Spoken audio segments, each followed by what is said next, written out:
Hello and welcome to episode 30 of the Bad Tidings podcast. I think 6, but it might be 7. This is our review of the season 34 of Dancing with the Stars predictions.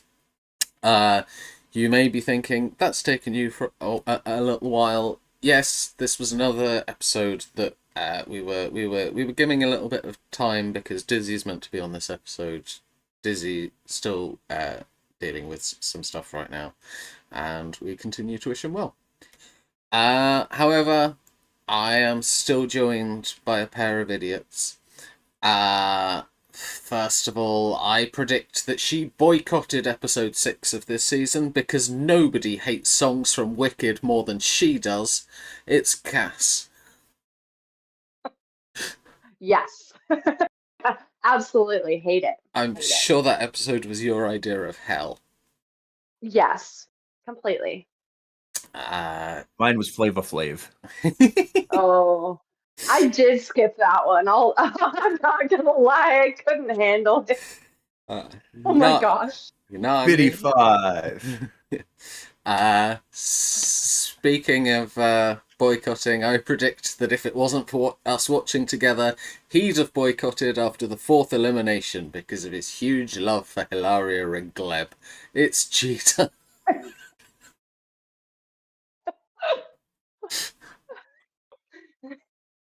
You okay there, I can't believe I'm Cheetah? associated with them for forever now. That'll be on the internet for forever and ever. Yay. I want Love no that for you. association. None. Cheetah did. I would rather people. Sorry, go on, Cass.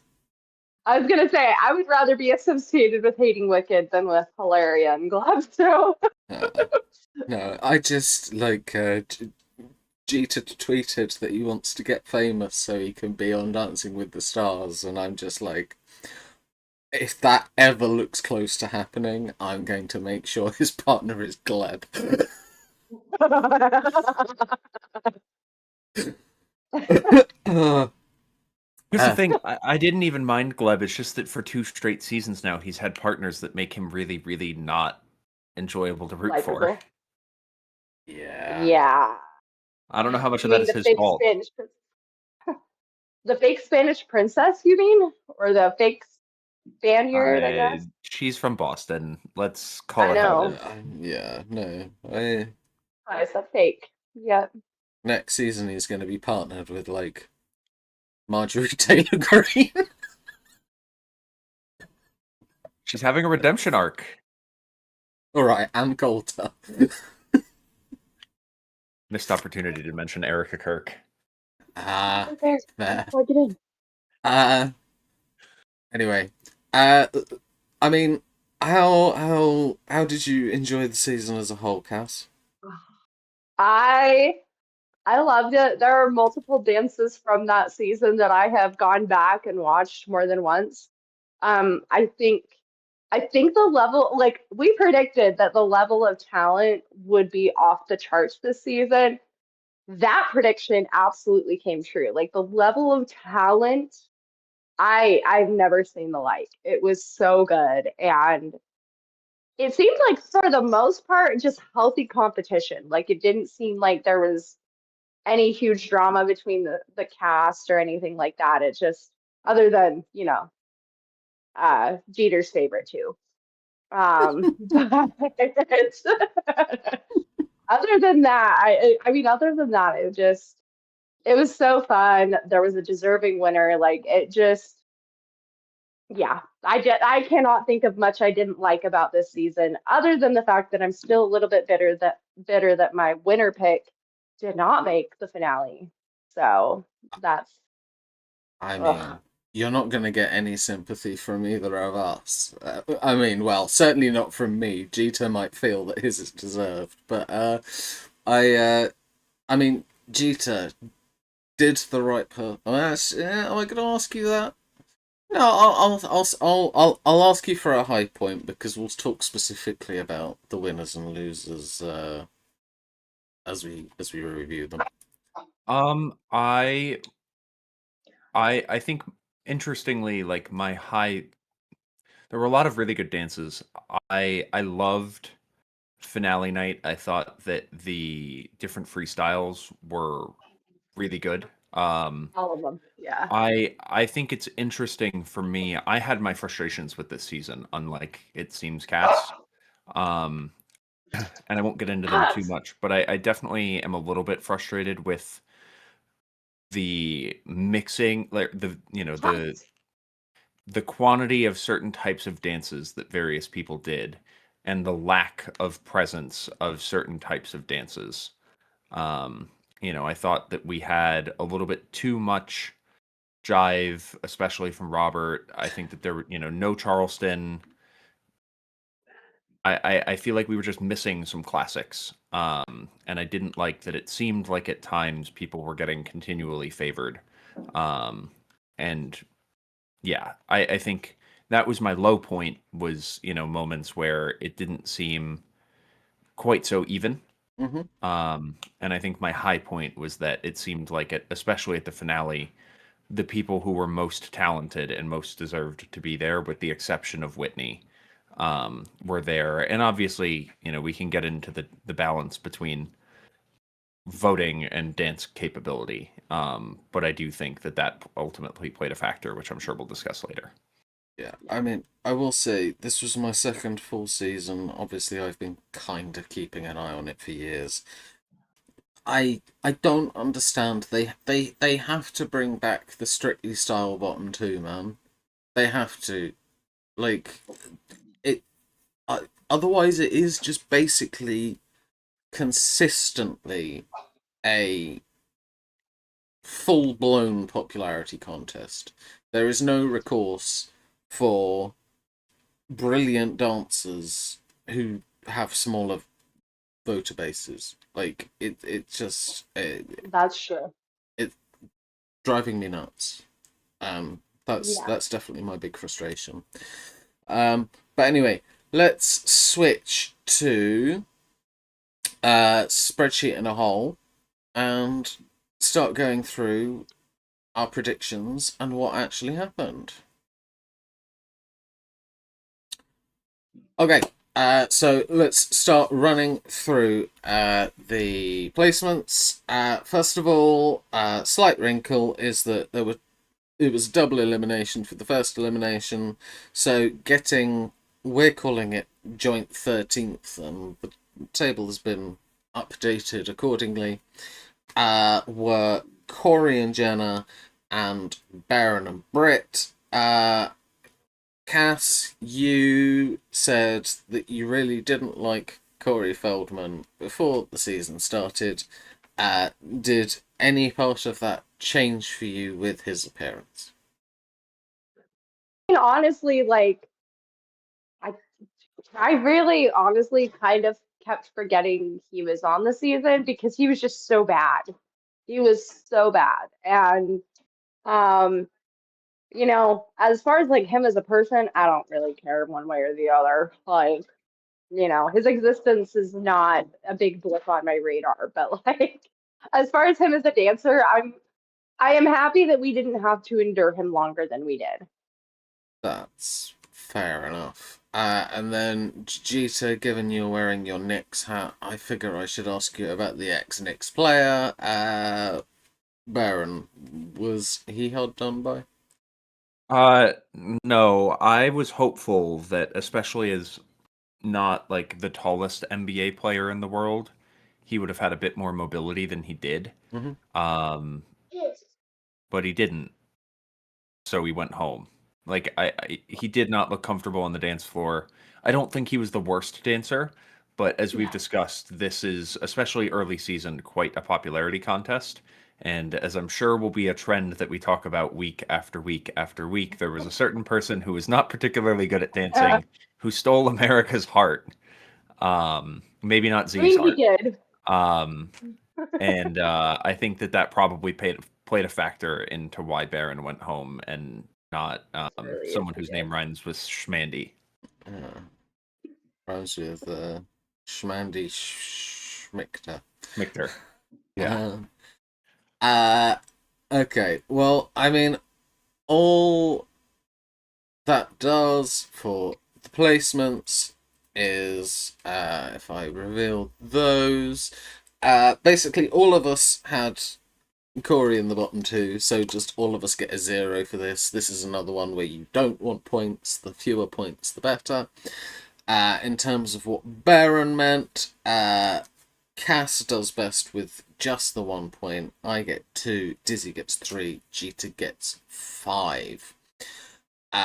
Next, we switch to single eliminations, and the first of the season, which for multiple reasons I am incredibly salty about, is Lauren and Brandon. I mean, I'm not even going to give anybody an opportunity to disagree with me.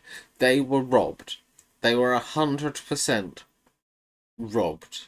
I like they were underscored the week that they went, and I mean, like, how do you give the same number of points to Lauren and Brandon that you gave to Andy? Like, let's look at the dances side by side and do a dissection of the merits of one versus the merits of the other. One is an old bloke looking like he's being let out under care in the community, and one is a genuinely good routine. I hate the judges. I hate everything about this. Lauren was robbed. And not even just because she was my winner pick. Obviously, that makes my feelings stronger. But I, like, the fact... Either way. Even she knew she was robbed. They asked her how she was feeling. She said pissed. She should have been pissed. I mean, I agree. My reaction to this rant.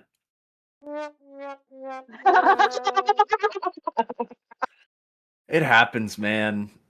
It wasn't a great. It was. Was she underscored? Yes. Does Dancing with the Stars have a larger issue that they need to define as an institution about whether they want to lean into dancing or whatever? Sure. Was it a little bit unfortunate that she went home? Yes. I don't know anyone who was voting for her, though. Like, I know people who early season were fans of tons of different people. Brandon, for better or worse, does not have much of a presence online. He's not a huge social media person. I think he's a very capable choreographer, but he's not a huge TikTok poster in the way that some other pros are. She had no huge audience voting for her. She got a little bit underscored. I don't know. I certainly don't think that, like, it's only the scores. Yeah, I don't think. I guess put it this way: even if she hadn't gone that round, I don't think she was making it much further. No, just the voting base was not there. But this, for me, is the perfect example of why they need to bring in the Strictly Style bottom two dance off. Because if No, I agree. If you don't have the voter base, you go like closer to when you're meant to based on your ranking as a dancer. It's not perfect. There are still a lot of flaws with it, but it's a damn sight better than just almost completely being a popularity contest, and it drives me out. But anyway, obviously this does a lot of damage to Dizzy and I, because we both had Lauren and Brandon as our winner picks. Cass had Lauren and Brandon coming 5th. Jeter had Lauren and Brandon coming 4th. And what that means in scoring terms is that Dizzy and I both added massive 11 points, unfortunately. However, thankfully, everybody had Lauren fairly high, because Jeter still adds 8 points and Cass still adds 7 points. Next, we come on to 11th place. And 11th place is Ilaria and Gleb, and obviously I need to give Jeter a chance to eulogize at length about his favourite pairing. Please skip me. Give it to anybody else. Why do you hate me? Says the guy who was playing trumpet sounds over my. I'll start playing other Discord sounds if you want. Don't even think about it. Look, Ilaria is a capable dancer. She just wasn't at all interesting to a voting base. Yeah. And I think this trend will pop back up again with Whitney and Mark.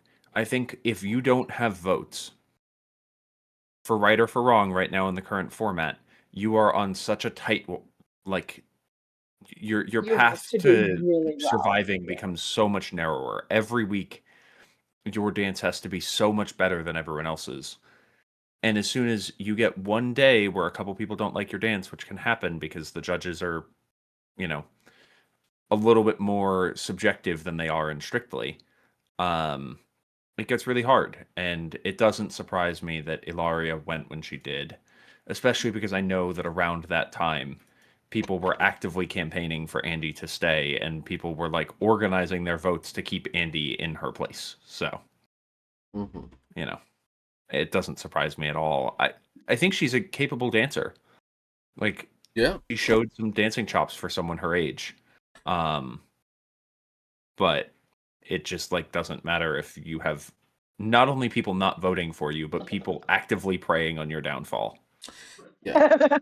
I mean the thing is, she should never have been there because I am not somebody who thinks that people who have some dance training shouldn't be allowed to do these shows, because ballroom and Latin are a very, very different skill to, for instance, jazz or theatre or, street commercial.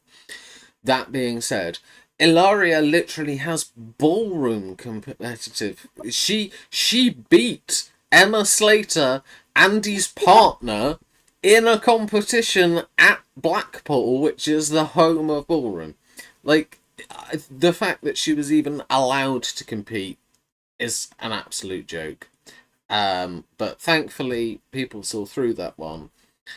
She got 11th place. In terms of what we all said, I said 12th, Dizzy said 12th, Jeter said 12th, Cass said 11th. And so that means that a particularly low scoring placement still works a little bit in Cass's favour, because Cass gets her second goose egg. The rest of us all add 1 point. Next, 10th place. 10th place is an interesting one. I'm going to come back to Jeter again on the basis that this was his OG winner pick, Scott and Riley. What did you make of that? Yeah, I mean, I got this one wrong. I'd seen a lot of preseason content about how Scott seemed to be really capable on his feet. And I figured that with his musical background, he'd be in an okay position to like pick up relatively quickly. I knew that my choice was a risk because Pentatonics was going on tour at the end of the season, but I figured that he would, between being a popular public figure, being musically inclined, was a pretty safe pick to go pretty far. He just kind of had two left feet.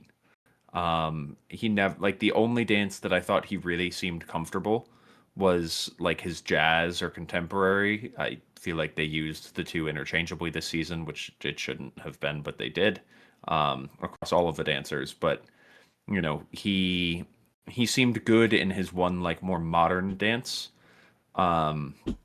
But yeah, in TikTok night. But then the following week or the week after that or whatever it was, he goes home without a particularly, I don't think that he did a great job. And yeah, just kind of unfortunately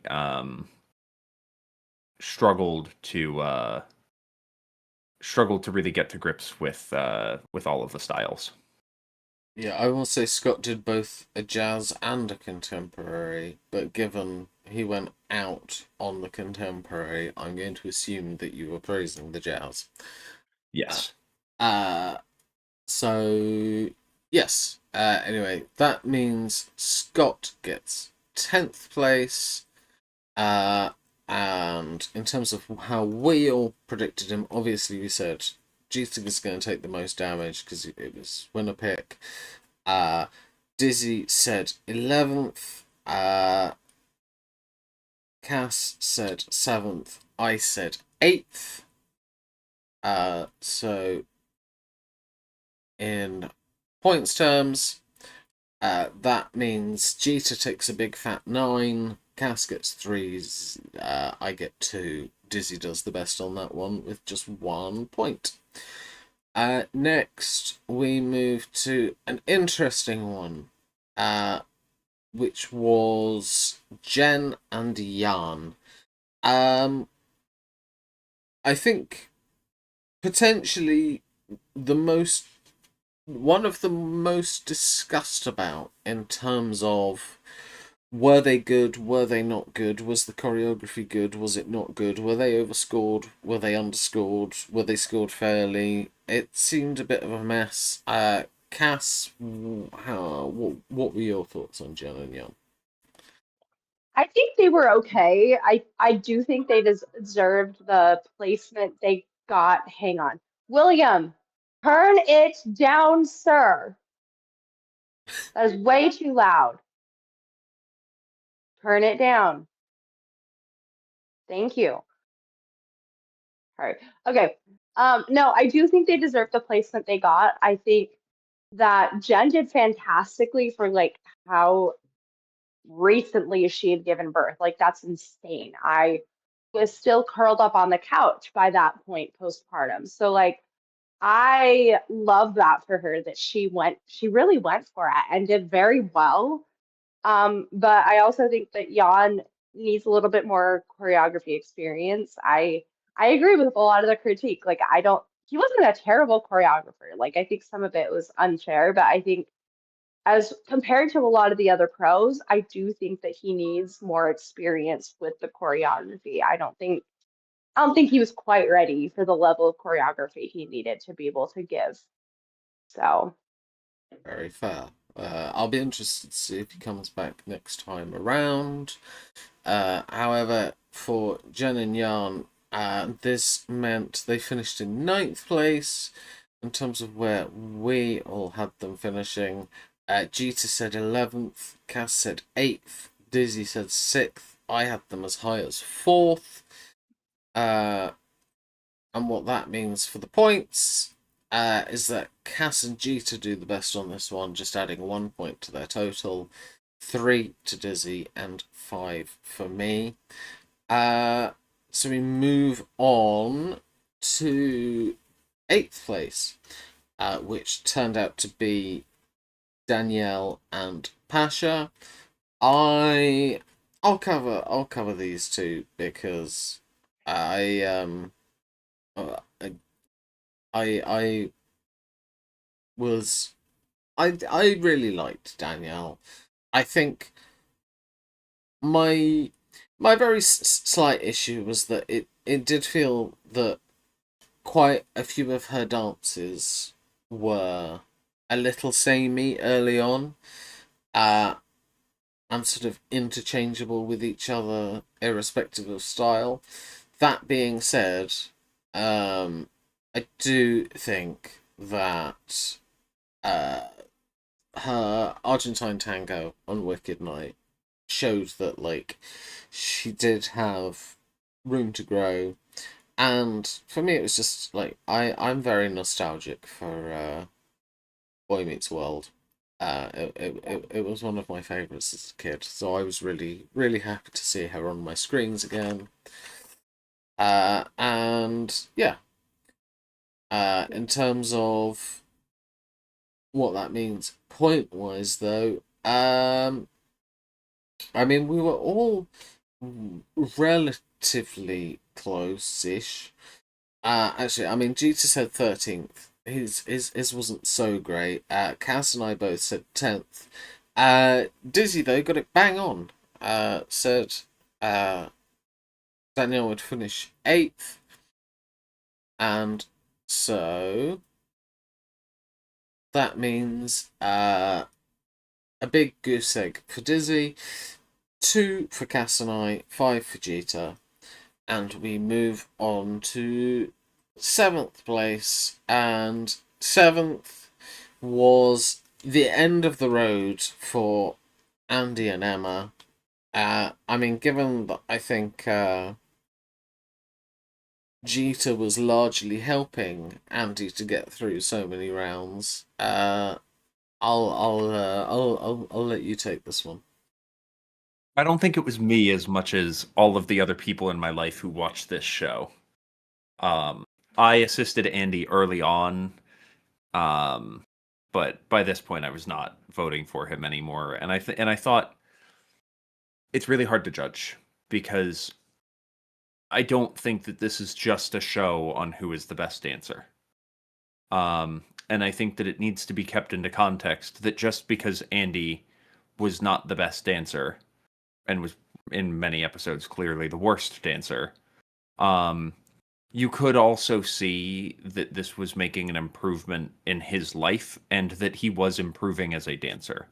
Obviously, and we said this in the intro video, that I thought Emma had a real capability of connecting with people's hearts because she did it last season with Reggie, and there were a lot of people who were sad to see Reggie go, and I think this was that on a whole new scale. I didn't think it would get to this point, but I thought it would be a factor. And I think, Andy had no problem being the butt of the joke and had no problem laughing about the fact that he was worse at dancing and had no problem engaging with it. I thought at the end things got a little bit toxic online. There were some people who were Andy fans who were like antagonistic to folks that were rooting for other people, and that were very defensive that like, I don't care, I'm going to vote for him and I hope that you have a bad day. And it was like, well, the last part isn't really necessary. You can root for your person without taking it out on others. I Yeah. thought that Andy was really fun to have on the show. I loved seeing his improvement. I loved the joy that he brought, even if he wasn't the best dancer, and there's an argument that he could have gone sooner. This show takes into consideration fan vote. And fan vote kept him safe because he was such a good storyteller, both during the episodes and especially online in between Tuesday nights. Yeah. Um, in terms of what we thought was going to happen, I don't think any of us expected too much from him. Cass and Dizzy had him coming dead last. I had him coming one place above last, and Jeter gave him a real vote of confidence by featuring him as high as 11th. Which means that in the end, these are actually some of the higher scores, because Jeter does best adding only 4 points. I had 6. Cass and Dizzy both had 7 to their score. Next, we come to 6th. We have the other of our Mormon wives just missing out on the finale were Whitney and Mark. Cass, these were your winner pick. How do you think they did? I think a lot of it that the fans were especially toxic towards Whitney, and it made me so frustrated. The biggest thing that I had a hard time with, like her or not, to me, you have to respect the drive. Like, she came out and admitted that she did season 3 of Secret Lives of Mormon Wives so that she could do Dancing with the Stars. She was actively pursuing opportunities. And for some reason, that royally pissed people off. Like, I guess, like, she wasn't, I mean, why are you on a show like that if you don't want some sort of fame or want something out of it? Like, come on, like, you're not nobody does a reality show. Like, there's no altruistic reason to do a reality show, guys. Like, let's not pretend like you're on this show for some bigger. No, like you're on it for fame and popularity and money. And Whitney at least had the balls to admit that that's why she was doing it. She was open about that, and she received a lot of criticism. I don't think she lost out that much because obviously, like, she has got a Hallmark movie. She's got Broadway. Like Chicago. yeah. So like she honestly, like, I'm not that sad for her because ultimately, and again, people have been really critical of her for that too, for taking advantage of the opportunities that have come her way. Like, where are your kids? And it's like, if her husband was pursuing these same opportunities, nobody would be like, who's watching your kid? Like, it's ridiculous because her husband is actually watching their kids and is very supportive of her pursuing the, like, again, I just think that it's so ridiculous the amount of criticism she got for being very honest about what she wanted. And I guess, like, to me, that is a lot more endearing than somebody who pretends like they're not in something for the opportunity. You know what I mean? Like, I just think that she was very upfront with it. And I think she got more than what she thought she would get from this. So ultimately, like, she did do really well. It's just that I wish she'd made the finale at least. But at the end of the day, like, if, you know, online, the people online are not very kind, and that unfortunately took its toll on her score.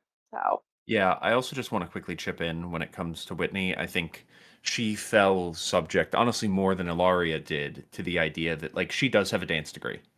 It is not a ballroom dance degree, but she does have a master's degree in performance. And that I think, especially when you're talking about younger people who are able to do everything that, sh- she, along with most of the season, could do whatever anyone else on the floor could do. Having that degree of training, I think that really riled some people up and was a big part into how they were willing to vote or not vote for her. And then the one other thing that I thought was notable was she obviously missed the finale by an episode. Um, and then her and Mark released their freestyle anyways, which really pissed people off because they were like, "We didn't want to see your freestyle. We don't care. We voted you out." I think this is another one where the season at times got a little bit too toxic online, and I think things maybe need to, chill. temperature needs to be cooled down a little bit. Yeah. Well, and again, they had the full support of ABC in releasing said freestyle. Like, that's why I'm like, guys, like, it's not like they went behind ABC's back. No, like, they fully had like the support of ABC in releasing that freestyle. And honestly, that freestyle was like wacky and fun, and I'm glad we got to see it, but like, again, like, why are you mad? ABC support, like, literally the television network gave them the opportunity to release the freestyle. Very fair. So, Um, I mean, unfortunately, as well as them being Cass's winner pick, it's a fair dent for her on this one because Cass predicted them to win, not finish sixth. Then Dizzy predicted them to come fifth. Jeter and I both had sixth as her final placement. So in points terms, that is a 0 for Jeter and I, 1 for Dizzy, 5 for Cass. Now we come into the finalists, and we start with fifth place, and fifth place were Elaine and Alan. I mean, I think I will take this one because I I became quite a big fan of Elaine during the course of the season. I thought she was a more than capable dancer. I um appreciated her fighting spirit. Cass, go on. Uh, I'll keep. I am wiping. Yeah, keep going. I appreciated her fighting spirit. I think especially after, she could have very easily been voted out once she had to have her dance adjudicated on the basis of the dress rehearsal when she injured her ribs. But she managed to get through, which I think was a testament to her likability, and then her fight and drive saw her continue, get all the way to fifth. And yeah, I think for me, she's just super likable. It was really endearing to see her getting a second chance to dance after all the years that she thought she never would be able to again after her car crash. I yeah, I just really warmed to her throughout the season. That being said, whilst I'm glad she made the final, I do think that she probably finished in around the right placement. I don't know that she was a contender for the win. Um, but I mean, none of us were mega confident. I think everybody pretty much had her pretty middling. Cass said she would finish ninth. Uh, Jeter, Dizzy, and I all said she would finish seventh. In the end, she gets fifth, and in scoring terms, that means 2 points for Jeter, Dizzy, and I, 4 points for Cass. Next, we move on to fourth place, and fourth went to the leading man of the season, Mr. Dylan Efron. I mean, Jeter, I'll let you cover Dylan. I mean, not depends on how you want to take leading man. Not leading in terms of finish, but leading in terms of every single week. They said, "Oh, you're a leading man." Yes. There is, in fact, someone who finished above him. Yes. Um, I I liked Dylan a lot on this show. I loved that we got to see Z's favorite Survivor contestant of all time, week one, Boston Rob, his bestie from Traders. Um, I Dylan was confusing because some of his dances he looked really fluid, and sometimes it looked like he had cinder blocks attached to his feet. He just would stomp around everywhere. Um, and I really enjoyed him being on this show. He seemed to really enjoy performing, and getting to tap into an arts side that hasn't always been his side of the family, and has often belonged to his brother.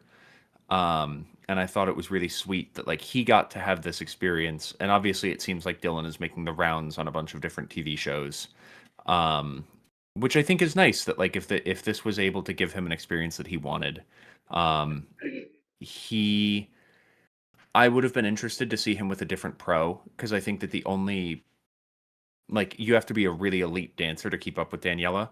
And I actually wonder whether at a certain point it looked like Daniela was dancing around him just because of how capable she is, and it's less of a comment about him and more of a Daniela thing. Um, and I don't mean that in a bad way. She's just incredibly talented. She's probably the most talented pro on the show, in my opinion. Um, and yeah, I just, I enjoyed his presence. He was a pleasant surprise, given what I thought maybe would have happened as a sibling of someone famous. But he certainly earned his place in the finals. Very fair. I mean, we were all there or thereabouts with Dylan's placement. Cass and I said he'd finish third. Jeter said he'd finish fifth. Dizzy was the one to get it dead on, though, and say he would finish fourth. That means 1 point each for myself, Cass, and Jeter. Dizzy gets 0. Next, we move on to third place.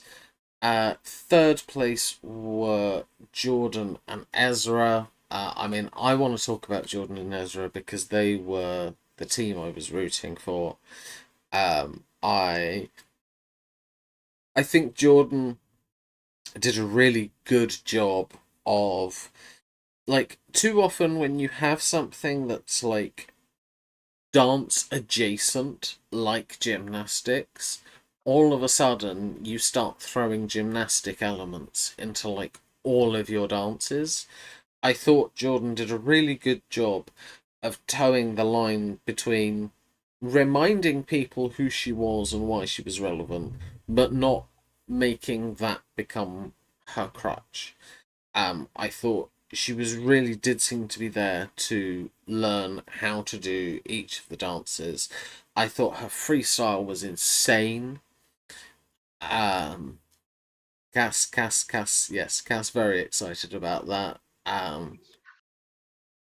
And then Ezra's just like so lovable, Love him. and I like after being saddled with Anna Delvey, for his first season. I was so pleased to see him get a good partner. That being said, one of my favourite moments of the whole season was when they were doing a piece to camera, and Ezra just said, "So, what are you going to take away?" And she pulled out the Anna Delvey Nothing. nothing. And Ezra, you could just see him having like Vietnam flashbacks in real time. Um, but yes, love Jordan and Ezra. Sad that they didn't get the win. Um, but yeah, I said they would come fifth. Cass and Dizzy said they would come second. Jeter though gets it bang on. Third place prediction. It comes true. So that means 2 points onto my score, one onto Cass and Dizzy, and another zilch for Jeter. Finally, we come on to, well, not finally, really. Okay, finally, in terms of non-winners, we come on to Alex and Val, who finished second. I have a feeling that Cass is going to want to talk about the winners, so I'm going to let Gita take this one with Alex and Val and how Yeah. you thought they went. I I knew a little bit about Alex coming into the season. Obviously, she was one of the people who was named fairly early on. And she'd been pretty public that like this was a dream of hers and that like she grew up watching the show. But I really only knew her as like a TikToker that like lived a crazy life. I knew that like she had some business stuff. Like she's all over the place doing a lot of different things. And I found her incredibly relatable. Like every time that they cut to her on the camera, I was like, you seem like an exceedingly normal person that happened to find some fame and is now living out a bunch of dreams. And also an incredibly hardworking person. And I think that like I loved her being like, Val, I want you to do your worst, make it as hard as you can, push me, let me get better, because I'm here to learn. Like I want the full experience, all all 100%. Don't sell me short. Um, she was a very capable dancer. I think she kind of had her breakthrough on Disney Night with the Maleficent dance, and kind of lived at the top of the leaderboard all season. Um, I know that post season she's now been embroiled in some media controversy discussion because her and her ex have now ex have broken up. And people were talking about it a little bit during the season. I hope that that doesn't overshadow for her looking back on this experience. Like I hope that breaking up with Braxton shortly in the wake of the show does not mar what seemed like was an experience that she really enjoyed, and that she's able to look back on this as like a point of growth and not as a point of like loss, because she was really impressive, and I think that she was like universally heralded as one of the best dancers on the season and a really likable character. Fair. I mean, in terms of what that looks like for the scores, I mean, Cass wasn't convinced with how Alex would do. Said they would come sixth. Dizzy said they would come third. Jeter and I both nailed it with a prediction of second place. And so again, Jeter and I picking up them zeros. Dizzy picks up a 1. Cass picks up a 4. And finally, we come to the winners of this season, who were Robert and Whitney. I forgot Whitney's name for a second then, and it was, yeah, my brain just melted. How did you find watching Robert and Whitney, Cass? Okay, so people have opinions about Robert and Whitney. A lot of people said that like, of course he won because his dad is super famous and his family is super famous. And like I saw a comment on Threads, and this is somebody said like when you carry on Steve Irwin's legacy the way that the rest of this family had, um, like they are literally global royalty. I mean, like everybody around the world knows who the Irwins are. Steve really set it up for his family to be successful. And they have been, but they haven't been successful because they've been chasing fame. They've been successful because they've continued to do what Steve was doing with wildlife conservation. And I think that I think that like somebody said on Threads said that the Irwin family gets unlimited good karma because of how good of people they are. And I agree. I think that yeah, like he wasn't the best dancer of the season. I don't think that's necessarily what Dancing with the Stars was all about. I think that he did grow a lot. He was one of the most entertaining people to watch because he was so, I mean, I don't know that we saw Robert have a really bad day because his attitude was so never-endingly positive. Like he'd struggle and I mean, that last day, like he hurt his ribs. He was in a lot of pain, and he still was like the shining golden retriever puppy that was happy and enjoying every second. And and he became a very good dancer. He had zero dance background. Like that's what's insane to me is that zero dance training.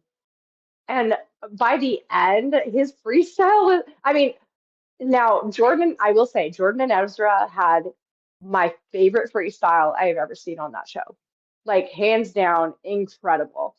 Robert and Whitney's freestyle, though, was so much fun and it fit Robert's energy so well. And he kept up. He actually kept up with the pros that he was dancing with. So as somebody who like I was obsessed with Steve Irwin growing, like he was the first crush that I can ever remember having like as a child because he liked animals. Like, what's not attractive about somebody who loves animals? And like my childhood flashed in front of my eyes every time I saw Robert on the screen. And um, I think that it's incredible the way that his family has maintained his memory. I mean, Robert doesn't even remember his dad himself, and but he has continued to be a positive influence and a good role model. And I caught my daughter the other day watching YouTube videos with Robert Irwin, and I was like, holy crap, like the the son of the man who taught me about animals is now teaching my daughter. And anyway, like I think that it was a well-deserved win. I think that it felt very full circle and I couldn't be happier about. But I will say I think all of us pre-season couldn't really decide what to do with Robert because obviously his sister won some seasons ago. was there a genetic predisposition? Did that just show that the family's popular? Like, I said that I put him ninth because it's where I had a spot to put somebody, but like, literally, I could have seen him coming in basically any placement. As it stood, ninth was also where Dizzy and Vegeta put him. Cass had the most faith in him by far, saying that he would finish fourth, but neither of us got close to the actual winner notion of the time. But it does mean that myself, Dizzy, and Jeter all add an 8 to our scores. Cass, a much more manageable 3. And so, after just the placements portion, that means that the totals are Jeter is in last, as it stands, with 44 points. Remember, points be bad. Then I have 42 points. And then Cass and Dizzy are tied for the lead at this point with 39 points. So just a 5 point difference between everybody after all the placements. Right. Now we come on to the miscellaneous categories. I feel like these should be quicker to run through. We start off with the first 10 of the season. Cass said there would be a 10 in week 2, which seemed optimistic, but we were all seemingly too optimistic because I said week 4, so did Dizzy. Jeter said week 5. Even that turned out to be optimistic because the first 10 paddle came out for Whitney on week 6 during the Wicked Night. In scoring terms, what that means is it's none of us got it exact, so nobody gets 10 points. So it comes down to 5 points, or I should say a -5 for Jeter because he's closest. Dizzy and I tie, so we'll balance out the points for second and third, so we both get -2. Cass, no change to her score. Then we come to, I mean, it's down as first 30, but basically first maximum score of the season. This ended up being dependent on whether you count the group freestyles. I personally do, but it doesn't change it. Like, it doesn't change the scoring, whichever way you look at it. If you count it, then it was week 8. If you don't count it, the first 40 was Robert and Whitney's dance to Footprints in the Sand, the same song that Bindi and Derek did a routine to all those years ago. But yeah, we all thought that there was going to be a perfect score before that. Cass said there'd be one in week 5. The rest of us all said week 7. In scoring terms, I mean, unfortunately for Cass, it means that she's the furthest away and gets a 0. And then Jeter, Dizzy, and I tie for first, second, and third. So we average those out. We each get a -3 on our score. Yeah, I also just want to say it's ridiculous that for 2 straight weeks, Alex and Val had their perfect 40 taken away by the guest judge. I mean, The second one being Flava Flav, who input the wrong number and then tried to give them a 10, and production said that he couldn't do that. I thought the first time it was justified. I scored that dance a 9 when we were watching along. So I think we need more Cheryl Burke. Yes. She knows ball. Um, Anyway, yeah, Flava Flav certainly robbed her on the second one. yes. Oh no, absolutely. Next we come to the number of perfect scores in the season. Cass said there would be 5, Jeter 7, I said 9, Dizzy said 10. In the end, depending on whether you count the freestyle, group freestyle or not, the answer was either 19 or 20.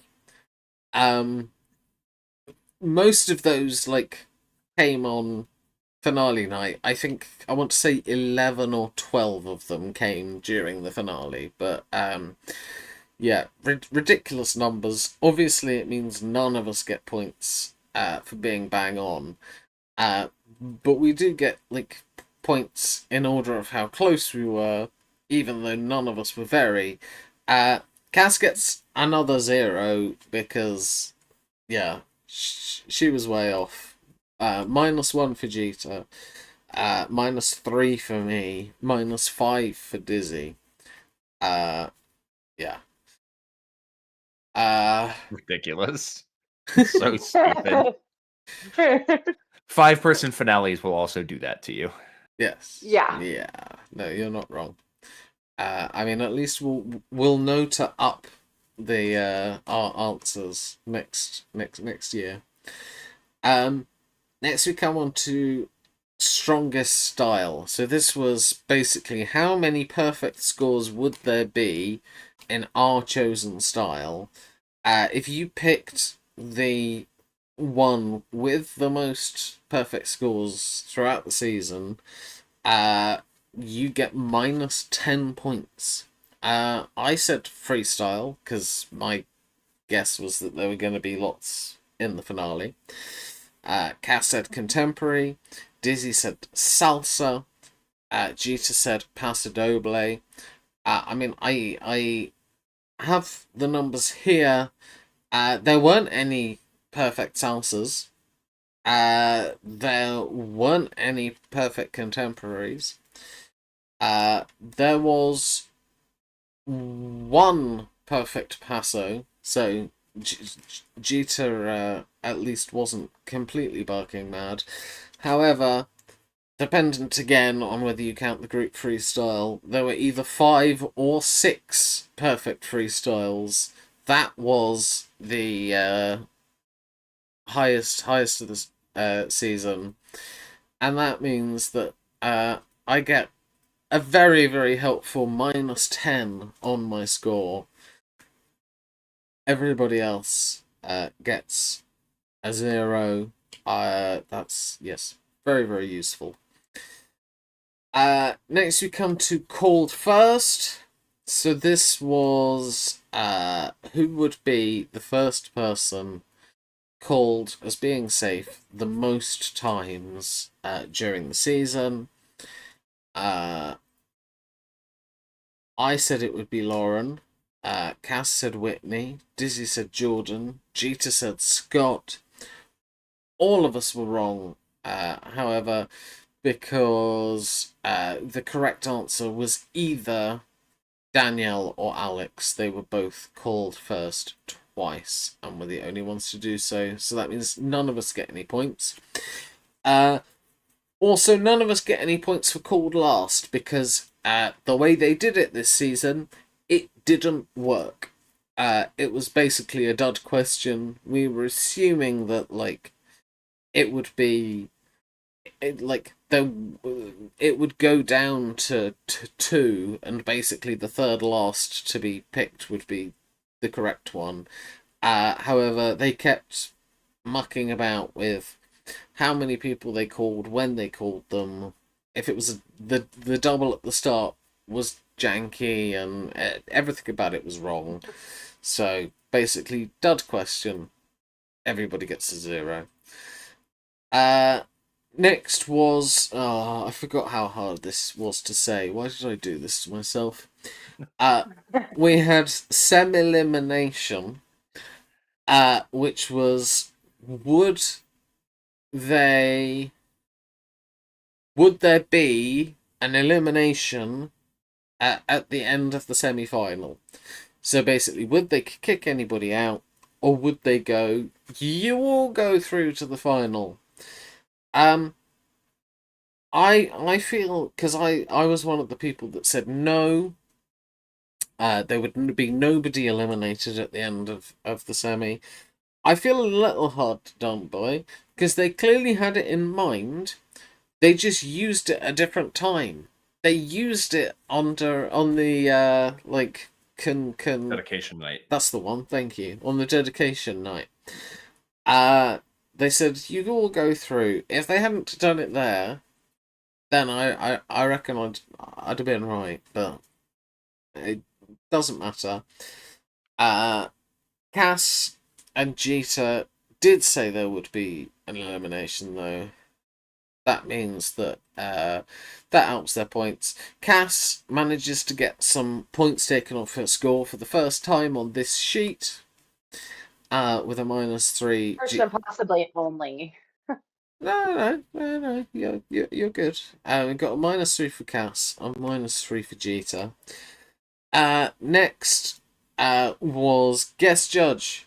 This was a very simple prediction. Would there be any guest judges? In the end, it felt like we had loads of them, like considerably more than last season. But it didn't really matter because everybody said there would be at least one. So whilst it doesn't change the margins, all of us get a lovely -5 on our scores for doing very little. Next was injuries. This was, will someone have to withdraw due to injury? You also could predict a particular person and get even more points if that happened. I feel like I was really close because I said yes, there would be, and that it would be Elaine. In the end, Elaine battled through and did not get withdrawn. However, all three of Cass, Dizzy, and myself all said that there would be somebody who would withdraw to injury, and there wasn't, which means that Jeter gets some minus points all to himself. As a -3 onto his score. And so we come to the bonuses. Yeah, quick glug before I start those. I mean, right. First of all, Cass, yours kind of ended up not really being able to be adjudicated because they didn't give us a bottom two like we thought they were going to. Because you said someone who scores in the top 3 with the judges will end up in the bottom 2 with the voting public. We don't know. No. It might have happened, it might not. So I figure the only fair thing to do is basically null and void that and just put a 0 on your score. No points gained, no points lost. Dizzy said that Carrie Ann wouldn't give a 10 on the first dance of the finale, but every other dance would get a 10 from her. I mean, didn't happen in the end. In the end, Carrie Ann was the fussy one during the finale. She didn't give a 10 to 4 different dances, whereas Derek only took points away twice, and Bruno only took points away once. So, I mean, also Dizzy had gone nuts and decided that he was going to accept a plus or -12. So that's going to be a +12 on his score, which is not going to help. Jeter, you said that the first 10 would be for a female dancer. This was correct. However, we were all pretty confident it would be correct, and so it wasn't worth very many points. But you will get a -3 that helps you out. Yeah, I feel like in the past, in all of my bonuses ever, I've gone risky and they haven't worked, so I decided to play it safe here. But we'll see. I fear it may not be enough, given how I was in dead last before the miscellaneous. Fair. Uh, Meanwhile, I said the first max score would happen in a week with a guest judge. I mean, my odds were helped massively by them keeping on breaking out guest judges for some reason. But it did happen. It did happen. And that gives me a lovely -8 on my score. So yeah, that's a 0 on Cass's, that's a -3 for Jeter, a -8 for me, and a +12 for Dizzy. For the whole sheet, and I'll get the placement totals back up as well.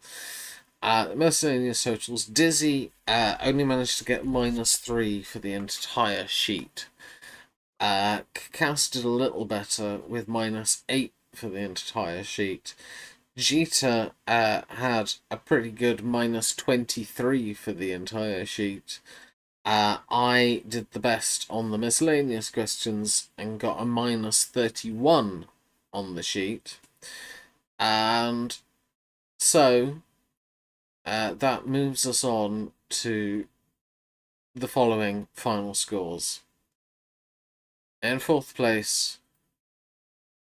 is Dizzy with 36 points. Remember again, points bad, you are looking for the lowest number. Next, in third place, with 31 points, is Cass. So, Cass continuing her good form by not coming not coming last 2 episodes in a row. In second place, his wait for a win goes on. It's Jeter with 21 points. And Gave it a good run. And finally, I haven't won one in a little while, but this one is mine. With 11 points, I win the Dancing with the Stars season 34 predictions episode. So, yeah, I'll take that. That's another Bad Psychics trophy. I mean, Jeter is, I think, second's the best you've done so far, though, no, right? I've had a couple tied seconds. We had one that was closer than this. I had one where I lost by like 3 or 4 points. I think it was a Survivor season. Okay. But yeah, I mean, this one literally just comes down to you got the strongest style. It's a 10-point swing, and you got -10 for getting freestyle correct. Yeah. Maybe if I'd been a bit more aggressive on my wager, I think I just kind of got sunk by the fact that I had a couple big mix-ups at the bottom of who went home. Had a couple different people who I thought would do well that didn't, and vice versa. I think really picking Scott as a winner perhaps sunk me. In addition to not predicting freestyle. But, Yes. it was a good season. I enjoyed keeping up with it. I thought that I was going to have a chance. But unfortunately, it no can do. Maybe if they had less guest judges and you had a 16-point swing, that also would have helped. Yeah, you're not wrong. Interesting, though, that the people who did the best with predicting the placements did the worst with predicting the miscellaneous stuff, and vice versa. So, but yeah, Cass, good job again. Joint first on that first sheet. Just couldn't see it across to the second. Nope, did not. But all in all, sorry for the delay getting this episode out. I realise this finished a few weeks ago, but we wanted to give Tizzy a chance to be here if he could. However, we will be back with. I guess we're gonna have to review Strictly at some point, and that could be an opportunity for people to balance out their fortunes in this one. All in all, though, a lot of fun. Thank you both for joining me. We will definitely be doing Dancing with the Stars season 35 next autumn for another predictions episode. However, until we get there and until we see you again, remember to always be big mystics, not big mistakes. Bye. Go Knicks. We beat the Pacers. Take that, Z.